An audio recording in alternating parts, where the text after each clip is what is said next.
My favorite teaching for tonight is going to be covering the 7 laws of the harvest, or 7 laws concerning sowing and reaping. How did this begin for me? Well, Dr. Song Lee's son, Nathan, so just a shout out to him, but when I was in his room one time, and then as I started to leave his room, in front of his door, he had the 7 laws of sowing and reaping right in front of his door. And that made an impression upon me, and that would probably explain in his own life his spiritual walk with Jesus Christ. Another reason was now our deceased friend, our beloved Big Chuck, but I remember him quoting one of the 7 laws quite often, or several of them, many times. So then because of that, I read this booklet, or skimmed through it. I think his last name is Lawrence. It's called 7 Laws of the Harvest. I would highly recommend to read that. I would highly recommend to read that. But I'm going to give you the easy version of this, the 7 laws of sowing and reaping. Okay, look at John chapter 4, please.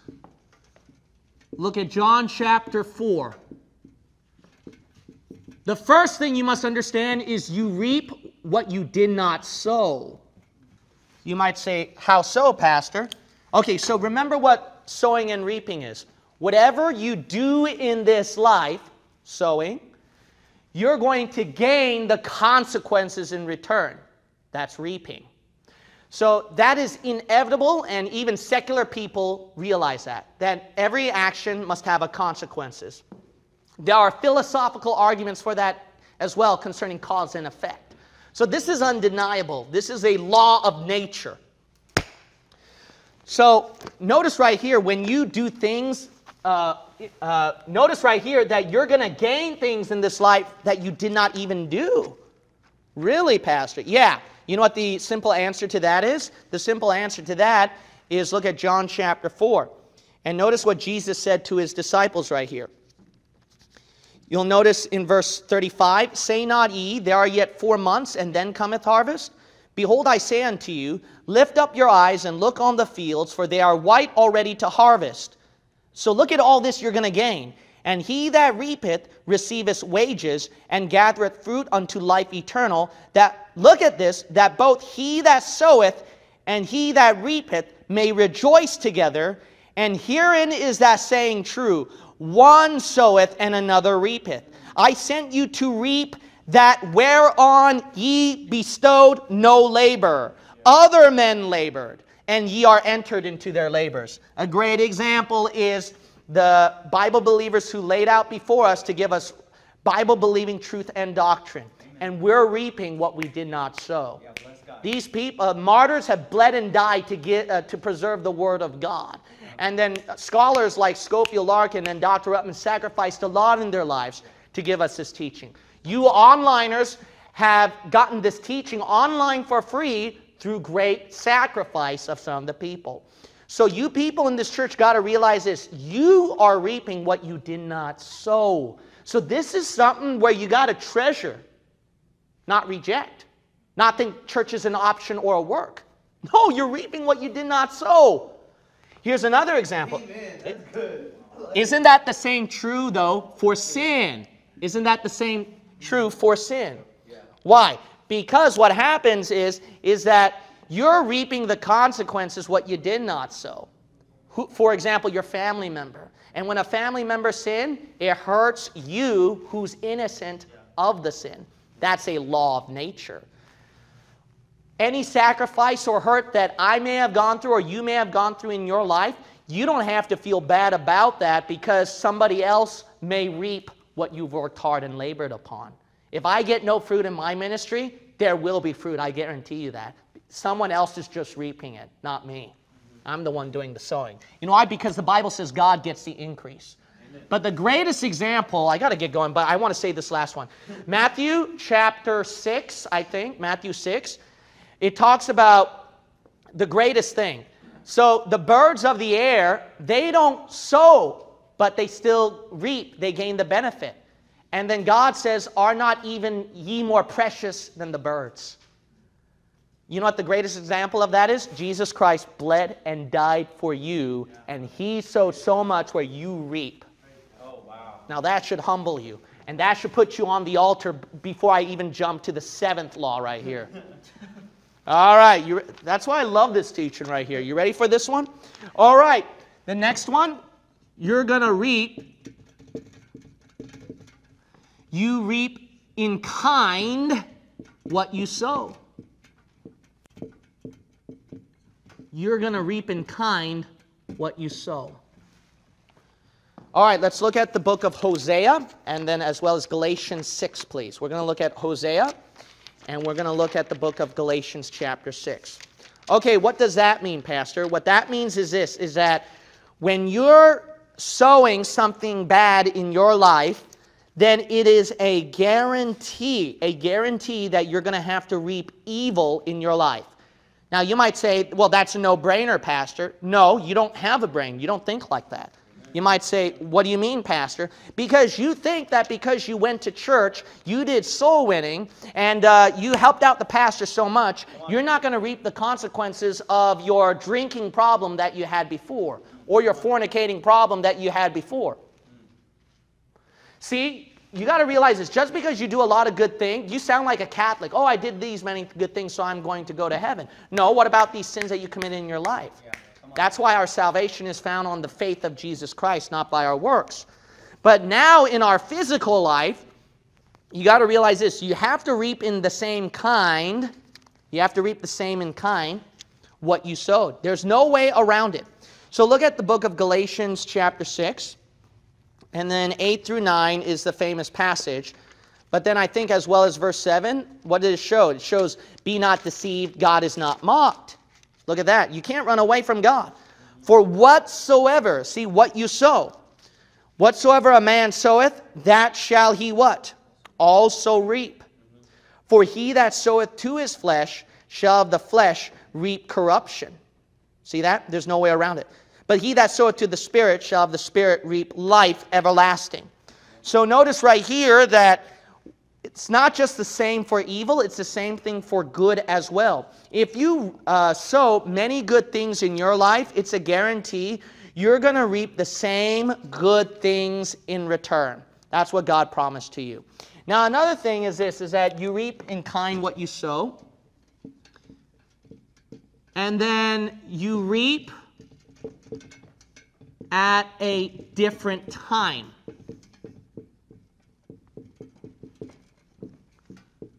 From what you sow. God, why won't you answer my prayer now? Because it's not his timetable yet. That's why. It's not his timetable yet. So you got to understand that you're going to reap at what? At a different time from what you sow. So you're sowing in prayer, but you're not reaping it. It's because God has a different timetable for that. So what do? You just have to keep sowing. And then when you reap, boom, it's like that. But it's the same thing for evil too. That's why a lot of people think that they can get away with their sin. They think they can get away with their sin because they're sowing so much evil and God did not strike me dead yet. You know why you're so prone to skipping Bible reading and prayer, and why you're so prone to go back to the same sinful struggle? You don't reap immediately after you sowed. But you got to realize this, reaping time will come, payday will come, but it comes at a different time. You plant a church and you work hard, you don't reap anything. But God promised to you that you will reap one day. So that's why you just have to be faithful. Don't worry about it. It's just at a different timetable. That's what you got to understand. Notice that Galatians chapter 6, as we read that passage again, 6, 7, 8 we read. But then look at verse 9 through 10. It points out, let us not be weary in well-doing, for in what? Due season we shall reap, if we faint not. So notice right here that it's at a different timetable that you reap. Another thing you must understand is you reap in full harvest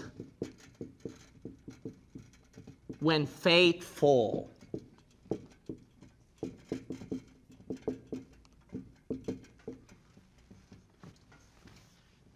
In sowing. But if you sow evil, the reaping will come on its own.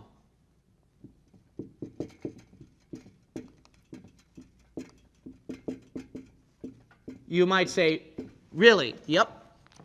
Because look at Galatians chapter 6, verses 7 through 9 again. You'll notice right here that God's saying, don't be deceived, right? See, you can't fool yourself. God's not mocked. So this is talking about a negative sowing and reaping here, not a positive. For whatsoever a man soweth, that shall he also reap. So that's a negative thing, right? So notice right here, the negative thing, you will reap. It's going to come on its own. But look at the good part. But for he that soweth to his flesh, if you read that passage, he that soweth to his flesh shall of the flesh reap corruption. Right? That comes all on its own by the context of the previous verses. But look at the second half here. This is what people don't pay attention. But he that soweth to the Spirit shall of the Spirit reap life everlasting, based on the context of what? Let us not be weary in well-doing, for in what? Due season we shall reap, based on what condition? If we faint not. So you got to realize this. If you're sowing a lot, but you're not reaping anything from God, you weren't faithful. See, if you want to earn the reward, you can't just say, well, I studied 1 year in college, so I deserve the diploma. No, it's when you're faithful all the way, when you go all the way 4 years. Then you get the diploma. But evil comes on its own. You keep smoking cigarettes, the evil consequence will come on its own. You get lung cancer, etc. How about that? Now that would preach right here. All righty then. So as much as we would like to end this lesson so that we don't get under conviction, let's look at number 5. You reap in proportion what you sow. Look at the book of 2 Corinthians, please. Look at the book of 2 Corinthians chapter 9. Now, why is that important? You got to realize this. Whatever you sow in this life, you will reap, right? But you got to understand this. Do you want, okay, let's bring this example. Do you want a lot of people in this church, a lot of people online to reach out? Then how much are you sowing effort into it to bring in the people? If you only have like a few subscribers online or a few members in your church, then what does that result? From probably what you sowed as much or as little. But if you have a lot of people at church, or a lot of souls saved, or a lot of subscribers online, it could be because, what, you sowed a lot more. Look at that. Same thing with offering plate when you give money to the Lord. And we're not talking about quantity here, but quality. How much more you can give to the Lord, even if it's not $1 million, but if you give as much as you can give more, the more God will bless. But the more you hold back from God, the more God will hold back as well. Same thing with prayer. The more time you pray, the more God will answer. The more you hold back, God will hold back as well. 2 Corinthians chapter 9, verse 6. But this I say, he which soweth sparingly shall reap also what? Sparingly. And he which soweth bountifully shall reap also what? Bountifully. Look at that. See, if you're going to spare, then God's going to spare his blessing on you too. That should bring you under conviction right there. All right, we're going to do number 6 and number 7. The devil don't want to hear this one. You reap more than you sow.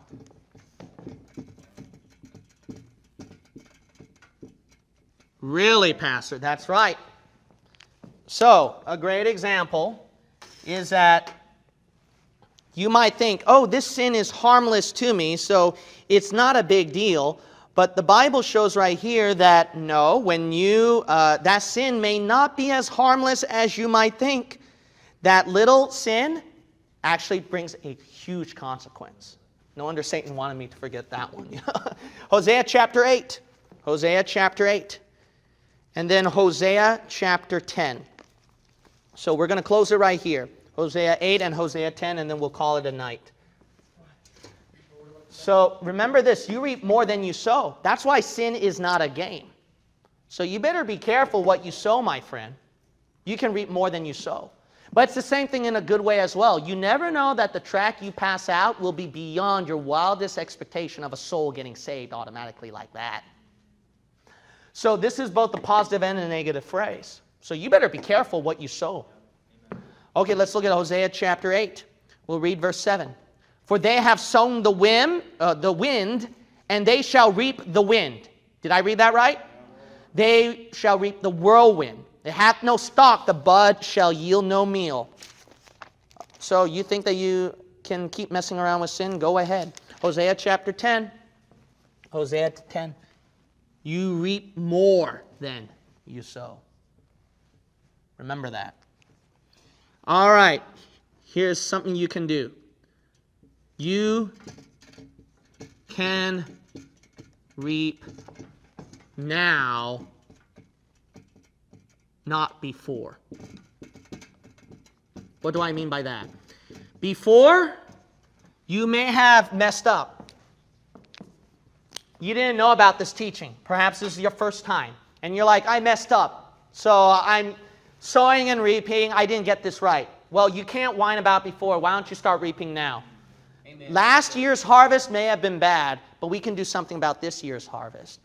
Last year at summer camp, you may have not dedicated your life as much. There's something you can do this year. And that's why it's important to keep that passion and fire going. See, there's something you can do now to reap the fruit. Now, let's do it. Look at Hosea chapter 10, verse 12. Notice God tells you, sow to yourselves in righteousness, reap in mercy. Break up your fallow ground, for it is time to seek the Lord. See, now do it. Why? Because before you messed up. Verse 13, ye have plowed wickedness, ye have reaped iniquity. Ye have eaten the fruit of lies, because thou didst trust in thy way in the multitude of thy mighty men. You messed up before and you know that. But now God's saying, why don't you start sowing and reaping now? This is the incredible law that is life-changing, and I hope that a lot of people will start watching this and applying it. The 7 laws of the harvest. The 7 laws of sowing and reaping. My favorite teaching for tonight.